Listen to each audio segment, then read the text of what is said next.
The bright screens in NASA's control room flickered with unusual patterns. No one had seen anything like it before. Jack Wilson, the night shift operator, rubbed his tired eyes and called his supervisor. "Sir, I think you should see this," he said, his voice trembling slightly. Within hours, the world's top scientists gathered to study the signal coming from somewhere near Alpha Centauri. Dr. Alan Wright, a linguist who had worked on theoretical alien communication protocols for years, was flown in from his small university office. He never expected his work would actually be used. "It's definitely artificial," said Alan, studying the complex patterns. "And it's getting stronger. They're coming closer." 3 months later, the sleek alien ship appeared in Earth's orbit. It didn't look threatening, more like an elegant silver leaf floating against the black of space. World leaders scrambled to create a unified response. Old enemies set aside differences as humanity faced its first contact with extraterrestrial life. The aliens called themselves the Arcturians, representatives of something called the Galactic Council. Their ambassador, a tall, blue-skinned being named Zil-Nera, requested to meet Earth's leaders at the United Nations. "We represent over 300 spacefaring civilizations," Zil-Nera explained through a translation device. His voice was smooth and pleasant. "We have observed your world for some time. Your species has reached the threshold where we typically extend an invitation to join our community." The UN Assembly Hall was completely silent. Every human on Earth watched the broadcast with a mixture of fear, wonder, and hope. Lieutenant Samantha Green stood quietly at the back of the hall. As part of the newly formed United Earth Space Force, she was there to observe and report back to her commanders. Something about the aliens made her uneasy, despite their friendly words. "The Council offers protection, knowledge, and peace," continued Zil-Nera. "In return, we ask only for cooperation with our established guidelines." Dr. Alan Wright was chosen to lead the human negotiation team. A quiet man more comfortable with books than people, he now carried the weight of humanity's future on his shoulders. "We are honored by your visit," Alan said carefully. "Humanity has dreamed of this moment for centuries. We look forward to learning more about these guidelines." Over the next few days, the aliens shared glimpses of amazing technology. They could cure diseases, create clean energy, and travel between stars. But each revelation came with strings attached. "For your protection, human military development must be limited," explained Zil-Nera. "Expansion beyond your solar system will require Council approval. Access to certain technologies will be granted gradually, over centuries." In private meetings, Earth's leaders debated these terms. "They're treating us like children," said the Russian president angrily. "Or like pets," added Samantha, who had been invited to provide military perspective. Alan tried to negotiate better terms, but the aliens remained firm. "These are standard protocols for emerging species," Zil-Nera insisted. "They protect both you and the galactic community." One evening, as Samantha was reviewing security footage of the alien delegation, she noticed something odd. When they thought no humans were watching, the aliens' behavior changed. Their movements became less fluid, more predatory. And once, she caught Zil-Nera speaking to another alien in their language, forgetting to turn off his translator. "Manageable resources once properly contained," the translation fragment read before cutting off. Samantha took her discovery to her commanding officer, Major Peter Franklin. "I don't trust them, sir. I think they're hiding something." Peter nodded slowly. "Follow your instincts, Lieutenant. See what else you can find, but be careful." Meanwhile, Alan was beginning to have his own doubts. The aliens answered his questions too perfectly, as if reading from a script. When he pushed for details about other emerging species that had joined the Council, the answers were vague. As Earth prepared for the formal response to the Council's offer, a strange feeling spread across humanity. The stars no longer seemed full of wonder. Instead, they felt like walls closing in, and the elegant alien ship in orbit looked less like a leaf and more like a blade hanging over Earth. Samantha didn't sleep much anymore. Every night, she worked late in the secure room that Major Peter had arranged for her investigation. The walls were lined with screens showing copies of alien data they had managed to access. "Look at this," she said to Peter, pointing to a chart. "These aren't trade agreements. They're resource extraction plans." Peter leaned closer, his face grim. "From other planets?" "Yes, species that joined the Council decades or centuries ago." Samantha pulled up more files. "Their populations are declining.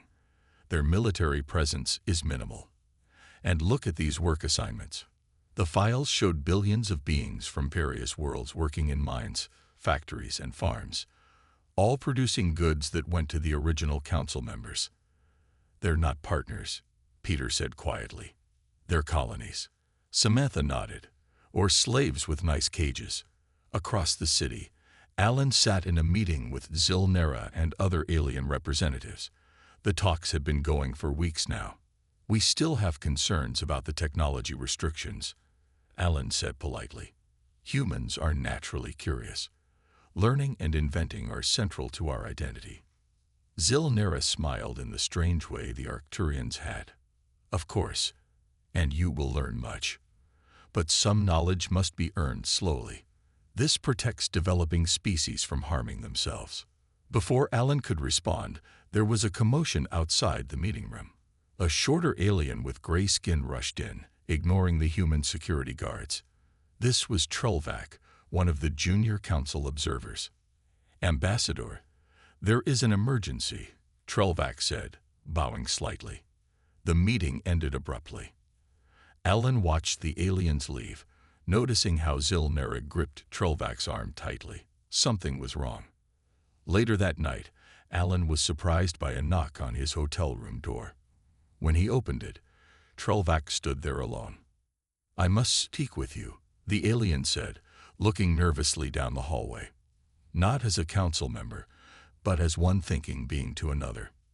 Alan let him in and closed the door. "What's this about?" "I was assigned to study human behavior," Trelvac explained. "Yesterday I was in Chicago when the river flooded. I watched humans save each other, even strangers. I saw them build walls of sandbags in hours, working together without anyone giving orders." Alan nodded. "That's what we do in a crisis." "No, you don't understand." Trelvac's voice became urgent.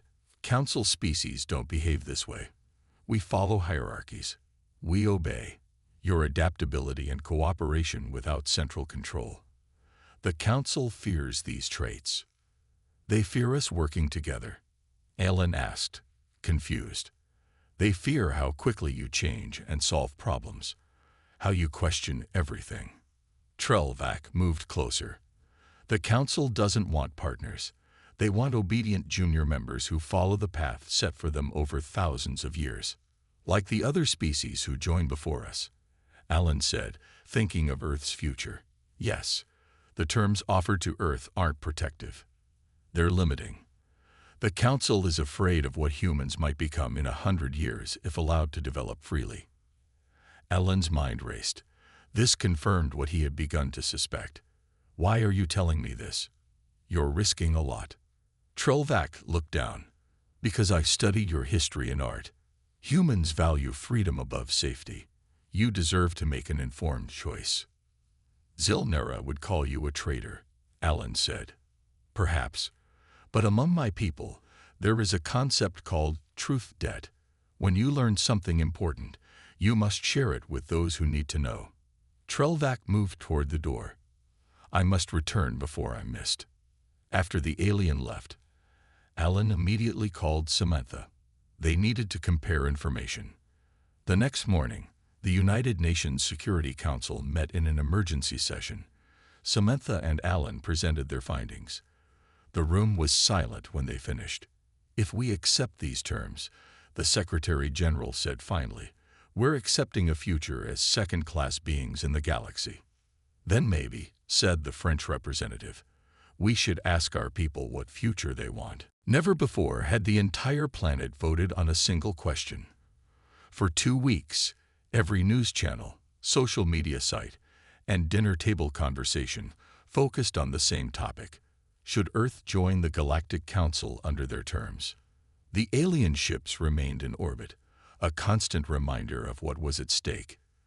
Zil-Nara made daily broadcasts showing the wonders that awaited humanity among the stars. Clean energy, medical advances, the end of hunger and most disease. But Samantha, Alan, and their allies worked just as hard to share what they had discovered. They released the files showing the true status of other member species. They'd broadcast Trelvak's warnings, though the alien himself had disappeared back to the Council fleet. On voting day, long lines formed at polling places around the world. Old enemies stood side by side, united by the weight of the choice before them. This wasn't about nations anymore. It was about humanity's future. Ellen watched the results come in from the UN headquarters in New York. As each country reported, the pattern became clear. By morning, the final tally showed that 87% of Earth's population had voted to reject the Council's terms. "We need to draft a response," Allen told the Secretary General. "Not just a rejection, but our own proposal. Equal standing or nothing." The message was simple. Humanity thanked the Council for their offer, but could not accept second-class status. Instead, Earth proposed a true partnership based on mutual respect and equal rights. On the Council's main ship, the response caused chaos. No species had ever rejected membership before. The ship's great meeting chamber erupted with angry voices. "This is unprecedented," shouted Zil-Nara, his blue skin darkening with emotion. "They're a primitive single-planet species. They cannot dictate terms to us." High Counselor Dex Mahin, the oldest and most powerful member, raised a hand for silence. His species resembled large insects, with compound eyes that reflected the room's lights. "The humans have shown unusual backbone," he said, using the translation system to find the right word. "Perhaps we should consider their counteroffer." Consider it. Zil-Nara couldn't believe his ears. That would undermine 10,000 years of Council protocol. If we treat humans as equals, every other developing species will demand the same. Other Council members joined the argument. Some feared human independence. Others were curious about these strange beings who dared to reject their offer. Trelvak stood slowly. As a junior member, he rarely spoke in full Council meetings. "I have studied humans closely," he said, his voice steady despite his fear. "They are different from us in important ways.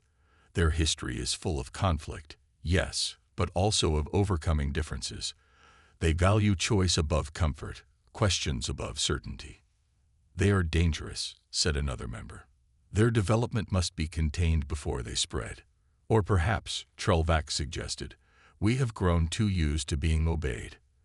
Perhaps we have forgotten what it means to treat others with true respect." Dex Mahin clicked his mandibles in thought. Interesting perspective, but irrelevant. Council protocols exist for good reasons.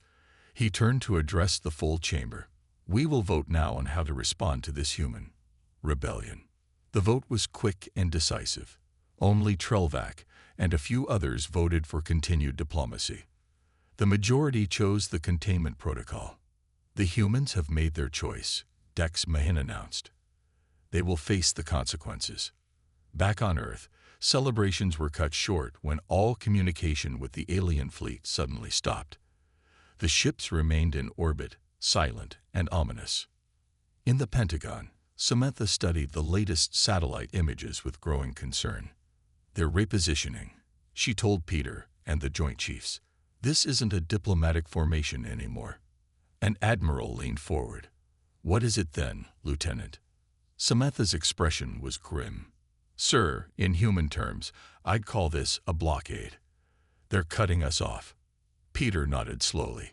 "Then we need to prepare for what comes next." Old enemies became allies as Earth prepared for possible conflict. Russian scientists worked alongside American engineers. Chinese factories produced components designed by European experts. For the first time in history, humanity stood truly united. Dr. Catherine Ross led the world's brightest minds in studying the alien technology they had. Before communications ended, the Council had shared some basic technology, as a show of goodwill. Now, Catherine's team worked day and night to understand and adapt it. The aliens think in different patterns than we do, Catherine explained to world leaders during an emergency summit. She was young for her position, barely 40, with quick hands that never seemed to rest. This creates both problems and opportunities. She showed them a small device recovered from an alien shuttle. They built this power cell to last 500 years. Very efficient. But we figured out how to make it produce 10 times more energy for a shorter time. How much shorter? Asked the Indian Prime Minister. About 2 years instead of 5 centuries, Catherine replied with a small smile. They value stability. We value adaptation. That difference might save us. Meanwhile, Samantha had been promoted to captain and given command of Earth's first true warship, the UES Defiant.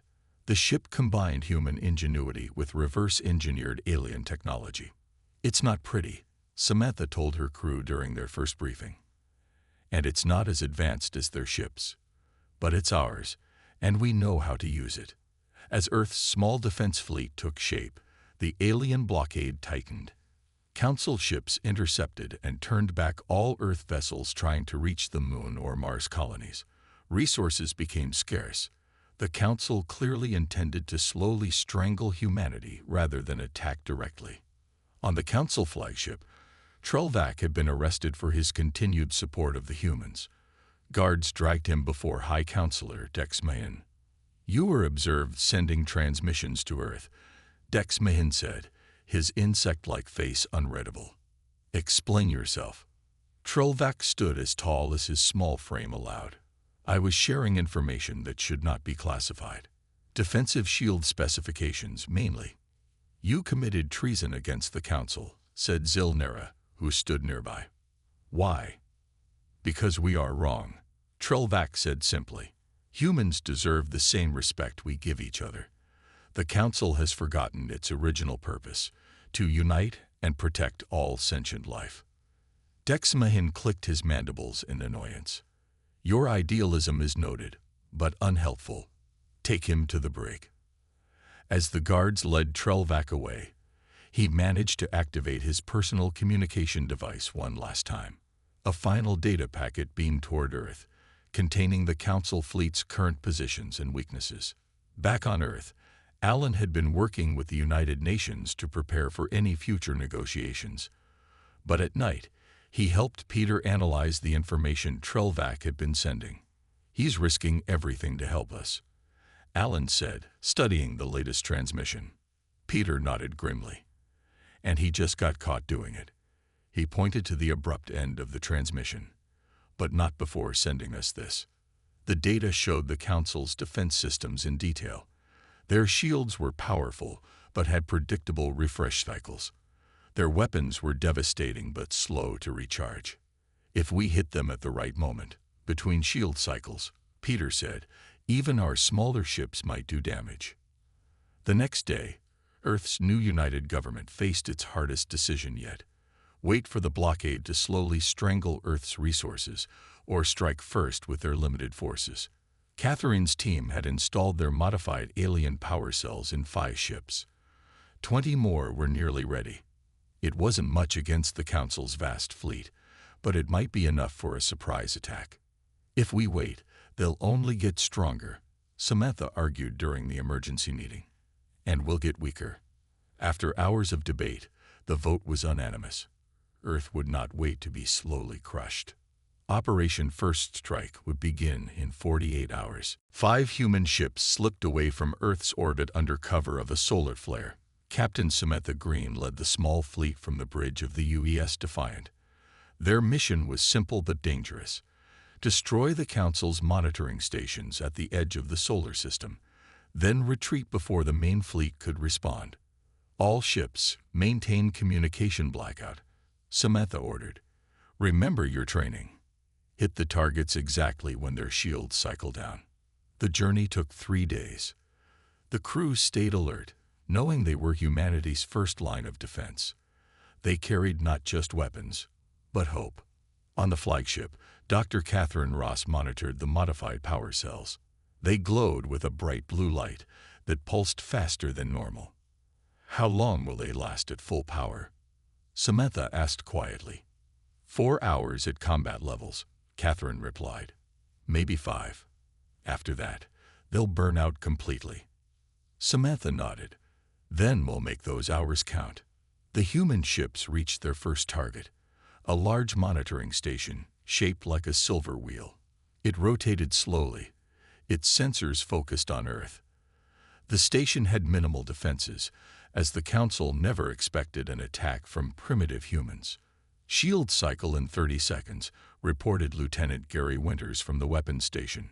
"Ready to fire." Samantha leaned forward in her command chair. "All ships, prepare to attack on my mark." The seconds ticked by. Everyone held their breath. This was the moment that would show if Catherine's calculations were correct. Mark. All 5 human ships fired at once. Their weapons, enhanced by the modified alien power cells, tore through the briefly vulnerable shields. The monitoring station exploded in a silent flash of light. "Target destroyed," Gary reported, his voice steady despite the tension. "No distress signal detected." "Move to the second target," Samantha ordered. Same approach. The fleet moved quickly. Within 2 hours, they had destroyed 3 monitoring stations. The Council had no idea what was happening until it was too late. On the Council homeworld, alarms blared in the Great Chamber. High Counselor Dex Mahan rushed to the central display, his insect-like legs clicking rapidly on the polished floor. 3 outposts gone, he hissed. "How is this possible?" Zillanera looked pale, his blue skin turning almost white. "The humans have attacked. They've somehow broken through our shield cycles." "Impossible," shouted another council member. "Their technology is centuries behind ours." Dex Mahan silenced them with a gesture. "How do they know about the shield cycles? That information is classified even among most council species." The room fell silent as the implication became clear. Someone had helped the humans. "The traitor Trelvac," Zilnera said finally. "He must have sent them data before his arrest." Dex Mahan's compound eyes gleamed dangerously. "This changes everything. The humans are not simply rebellious. They are actively hostile." "What are your orders, High Counselor?" asked the fleet commander. "Send 10 warships immediately," Dex Mahan ordered. "Capture or destroy the human vessels, and prepare the main fleet for deployment to Earth." Back in the solar system, Samantha's fleet had just destroyed their 3rd target when sensors detected incoming council ships. "Multiple vessels approaching at high speed," reported Gary. "Council warships, heavily armed." Samantha made a quick decision. "We've done enough damage. All ships, prepare for emergency jump back to Earth." The human fleet turned and accelerated away just as the council warships appeared. A brief firefight erupted as the humans fled. The UES Defiant took a hit to its engines, but managed to escape. As they raced back toward Earth, Catherine checked the damage reports. The modified power cells held up better than expected. "We've proven they work." Samantha nodded, her expression grim but satisfied. "More importantly, we've proven that humans can fight back." The message spread quickly across Earth when the fleet returned. Humanity had struck the first blow. The Council's monitoring network was crippled, but everyone knew the real battle was just beginning. In orbital control centers around the planet, radar operators watched with growing dread as numerous large objects accelerated toward Earth from deep space. The Council's response was coming. The Council fleet arrived 3 days later, hundreds of ships darkening Earth's skies. Their massive vessels dwarfed humanity's defenses. People looked up in fear as the alien ships moved into position around the planet. In the Pentagon War Room, military leaders from all nations gathered around holographic displays showing the enemy positions. "They outnumber us 10 to 1, said the Chinese general, his face grim. "But thanks to Trelvac's information, we know their weaknesses," Peter, now a colonel, reminded everyone. "And they don't expect us to know." Catherine's team had worked without sleep to modify all available ships with the enhanced power cells. 27 vessels now formed Earth's main defense line, with ground-based weapons as backup. Samantha stood before the assembled captains for a final briefing. This battle will determine humanity's future. We fight not just for ourselves, but for all species that have been forced into submission by the Council. Above Earth, High Counselor Dex Mahin prepared to launch his attack. He addressed the Council fleet from his command ship. The humans have proven dangerous beyond their technological level, he said, his mandibles clicking with annoyance. We will show them the consequence of defying the Council. Begin the attack. The first volley from the Council ships lit up Earth's atmosphere. Most shots were absorbed by the hastily erected defense shields, but some got through, striking cities and military bases. Return fire, ordered Samantha from the bridge of the Defiant. Target their lead ships exactly as planned. Earth's smaller fleet moved with surprising speed and coordination. Instead of facing the Council head-on, they darted between the larger ships, firing precisely when the alien shields cycled down. 3 Council ships exploded in the first hour. 5 more were damaged. The aliens had never faced an enemy who knew their shield cycles so precisely. This is impossible. Zill, Nara shouted on the command bridge. How are they doing this? Dex Mahin watched the battle with growing concern. They're focusing on our shield cycles. Change the patterns immediately. But the Council ships had used the same shield timing for centuries. Changing it mid-battle caused confusion among their own fleet. 2 Council ships collided while trying to adjust their positions. The battle raged for 3 days. Earth took heavy damage. Parts of Europe and Asia were hit by stray weapons fire. Millions sheltered underground. But the human fleet fought on, using every trick and advantage they had. On the 3rd day, as both sides regrouped for another round of fighting, Alan made a bold decision. Using the communication codes Trelvac had provided, he broadcast a message to every ship in the Council fleet. "This is Dr. Alan Wright of Earth," he began, his voice calm despite his exhaustion. "I speak to all beings in the Council fleet, not just your leaders." In the Council flagship, Dex Mahin ordered the message blocked, but it was too late. It reached every ship. "We don't want this war," Alan continued. "Humanity seeks freedom, not conquest. We ask only to be treated as equals, not subjects. Is that not what all thinking beings desire?" Across the Council fleet, crew members of many species listened. Many had never heard a human voice before. They had been told humans were primitive and violent. Yet these words spoke of peace and equality. If the Council had approached us as friends rather than masters, we would have welcomed them, Alan said. "Even now, we offer peace, but as equals, not servants. The choice is yours." The message ended. In the silence that followed, something unexpected happened. A small Council ship broke formation and moved to a neutral position between the fleets. Then another, and another. Soon, dozens of Council ships had moved aside, refusing to continue the attack. Their crews, inspired by the human message and tired of the Council's rigid hierarchy, chose to stand down.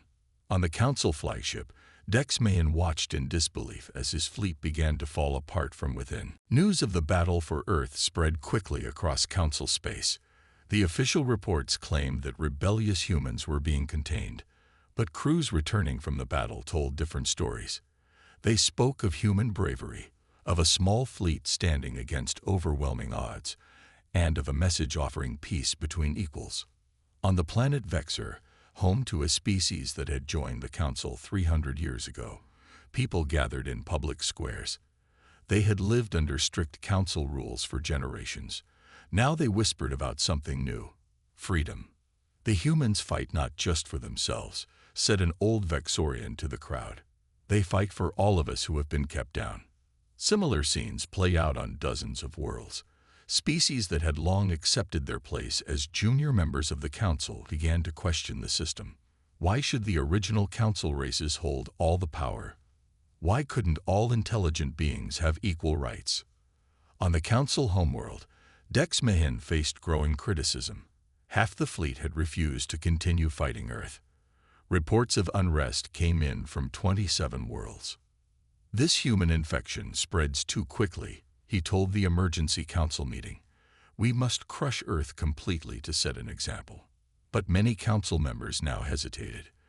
The humans had proven stronger than expected, and the rebellion spreading through council space required attention too.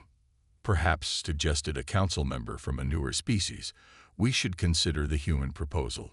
Equal status for all member worlds. Madness, shouted Zilnera. The council has existed for 10,000 years with the same structure. We cannot change because of one primitive species. The debate raged on, but for the first time in council history, the old order faced serious challenge from within. Meanwhile, in the high-security prison wing of the council headquarters, guards rushed down the corridors. Alarms blared as they discovered Trelvak's empty cell. The small alien had escaped during the confusion of the emergency meeting. Trelvak moved quickly through the service tunnels beneath the great council chamber. He was not alone. Dozens of lower-status council workers from various species helped him, hiding him from security sensors, providing him with access codes. The command center is this way, whispered a technician from a species that resembled tall, thin humans with golden skin. We've disabled the main alarms, but we must hurry. Trelvak nodded. Once I reach the communication array, I can broadcast the truth to all council worlds. Back on Earth, the battle had reached a stalemate. Many council ships refused to fight, but Dex Mahan's loyal forces still outnumbered Earth's fleet. Both sides had taken heavy losses. In the makeshift hospital beneath the Pentagon, Alan visited wounded soldiers. Despite his role as a diplomat, he had insisted on seeing the human cost of the conflict. Any news from the council? Asked a young soldier with bandaged arms. Not yet, Alan admitted. But the fact that half their fleet refused to keep fighting means something important is happening. Catherine entered the room, her face showing both exhaustion and excitement. Alan, we're picking up a new broadcast from the council homeworld. It's being sent on all frequencies. They rushed to the command center, where Peter and Samantha already watched the transmission. On the screen was Trelvak, standing in what appeared to be the council's main communication center. People of all worlds, the small alien said, his voice steady despite his obvious danger. I speak to you from the heart of council power. For too long, we have lived under a system that claims to unite us, but actually divides us into masters and servants. The camera panned to show dozens of other aliens around him, all from different species, all supporting his message. What the humans ask, equality among all thinking beings, is what many of us have wanted for generations. Today, we stand with Earth. Today, we demand a council that truly represents all its members. As they watched, reports flooded in from across council space. On 20, then 50, then over 100 worlds, people took to the streets. The revolution had begun. 6 months after the Battle of Earth, representatives from over 300 worlds gathered in the great chamber that once housed the Galactic Council. The room looked different now.